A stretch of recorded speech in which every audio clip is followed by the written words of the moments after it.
ചില മനുഷ്യർ ചരിത്രത്തിലൂടെ നടന്നു പോവുകയല്ല, മറിച്ച് ചരിത്രത്തെ തോളിലേറ്റുകയാണ് പതിവ്. ആഫ്രിക്കയുടെ ആത്മാവിൽ അടിമത്തത്തിന്റെ കറ പുരണ്ട കാലത്ത് വിമോചനത്തിന്റെ മന്ത്രവുമായി ഉദിച്ചുയർന്ന നക്ഷത്രം. അദ്ദേഹം വെറും ഒരു ഭരണാധികാരി ആയിരുന്നില്ല, ചങ്ങലയ്ക്കപ്പെട്ട ഒരു ഭൂഖണ്ഡത്തിന്റെ വിറയ്ക്കാത്ത ശബ്ദമായിരുന്നു. Doctor Kwame എൻക്രുമ. ലണ്ടനിലെയും അമേരിക്കയിലെയും തെരുവുകളിൽ നിന്ന് അദ്ദേഹം പഠിച്ചത് വെറും പുസ്തകങ്ങളായിരുന്നില്ല, മറിച്ച് സ്വാതന്ത്ര്യത്തിന്റെ രാഷ്ട്രീയമായിരുന്നു. 1957 മാർച്ചിലെ ആ പുലരിയിൽ ലോകം സാക്ഷ്യം വഹിച്ചത് ഒരു പുതിയ യുഗപ്പിറവിക്കാണ്. ബ്രിട്ടീഷ് കൊടി താഴ്ത്തി കറുത്ത നക്ഷത്രമങ്കിതമാക്കിയ പതാക ഘാനയുടെ ആകാശത്ത് ഉയർത്തിയപ്പോൾ എൻക്രുമ ചരിത്രമായി. പാൻ ആഫ്രിക്കനിസം അദ്ദേഹത്തിന് വെറും ഒരു സിദ്ധാന്തമായിരുന്നില്ല, മറിച്ച് ആഫ്രിക്കൻ രാജ്യങ്ങളെല്ലാം ഒരൊറ്റ കുടക്കീഴിൽ വരണമെന്ന ഉറച്ച വാശിയായിരുന്നു. ഘാന സ്വതന്ത്രമായപ്പോൾ അദ്ദേഹം പറഞ്ഞു, ആഫ്രിക്ക മുഴുവൻ സ്വതന്ത്രമാവാതെ ഈ വിജയം പൂർണ്ണമാകില്ലെന്ന്. അധികാര കസേരയിലിരുന്ന് അദ്ദേഹം സ്വപ്നം കണ്ടത് ഒരു നവഘാനയെയാണ്.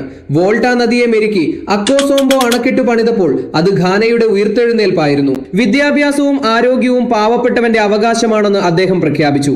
സോഷ്യലിസ്റ്റ് ആശയങ്ങളിലൂടെ സ്വയം പര്യാപ്തമായ ഒരു സമ്പദ് വ്യവസ്ഥ അദ്ദേഹം കെട്ടിപ്പടുത്തു. പക്ഷേ വിദേശ ശക്തികളുടെ കണ്ണിലെ കരടായി എൻക്രുമ മാറി തുടങ്ങി.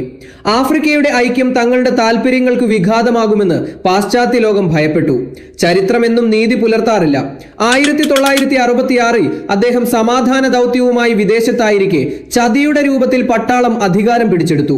വിദേശ ശക്തികളുടെ നിഴൽ ആ അട്ടിമറിക്ക് പിന്നിലുണ്ടായിരുന്നു. പിന്നീടുള്ള 6 വർഷങ്ങൾ ഗിനിയയിലെ പ്രവാസ ജീവിതം. സ്വന്തം മണ്ണിൽ മരിക്കാൻ പോലുമാകാതെ റൊമാനിയയിലെ ഒരു ആശുപത്രി മുറിയിൽ അദ്ദേഹം കണ്ണടച്ചു. ഒരു ചക്രവർത്തിയെ പോലെ വാണവൻ അഭയാർത്ഥിയായി വിടവാങ്ങി. വിദ്വേഷം വിതച്ചവർ വിസ്മരിക്കപ്പെട്ടു. പക്ഷേ എൻക്രുമ ഇന്നും ഘാനയുടെ ഹൃദയത്തിൽ ഒരു വിപ്ലവ ഗീതമായി തുടരുന്നു. ക്വാമെ എൻക്രുമ, ആഫ്രിക്കയുടെ വിമോചന സൂര്യൻ. ചരിത്രം ആ പേരിനെ അക്ഷരങ്ങൾ കൊണ്ടല്ല, ആവേശം കൊണ്ടാണ് അടയാളപ്പെടുത്തുന്നത്.